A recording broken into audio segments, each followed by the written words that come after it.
ایک بوڑھا شخص مسجد کے سامنے بھیک مانگتا تھا۔ ایک نمازی اسے کافی وقت سے مسجد کے سامنے بھیک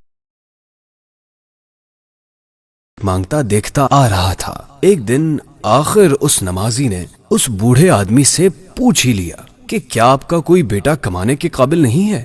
اس بوڑھے شخص نے کہا، نہیں ایسا نہیں ہے، میرا بیٹا نوکری کے لیے بیرون ملک گیا ہوا ہے، جاتے ہوئے اخراجات کے لیے مجھے کچھ رقم بھی دے کر گیا تھا مگر وہ خرچ ہو گئی ہے، اسی وجہ سے میں بھیک مانگ رہا ہوں۔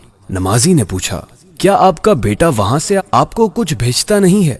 بوڑھے آدمی نے کہا، میرا بیٹا ہر ماہ مجھے رنگ برنگی کاغذ بھیجتا ہے جسے میں گھر میں دیوار پر چپکا کر رکھتا ہوں۔ نمازی شخص اس کے گھر گیا اور دیکھا کہ دیوار پر بینک کے 60 ڈرافٹس چپکے ہوئے ہیں، ہر ڈرافٹ 50,000 روپے کا تھا۔ تعلیم یافتہ نہ ہونے کی وجہ سے وہ بوڑھا نہیں جانتا تھا کہ اس کے پاس کتنی دولت ہے۔ اس شخص نے اسے ڈرافٹ کی اہمیت سمجھا دی تو وہ بوڑھا بہت خوش بھی ہوا اور حیران و پریشان بھی کہ دولت کے ہوتے ہوئے بھی وہ اتنے عرصے سے بھیک مانگتا رہا۔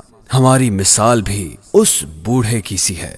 ہمارے پاس قرآن جیسی عظیم دولت ہے مگر ہم اسے پڑھنے اور اس سے فائدے اٹھانے کے بجائے صرف چومنے اور عزت و احترام کے ساتھ بلند جگہ پر رکھنے پر اکتفا کرتے ہیں۔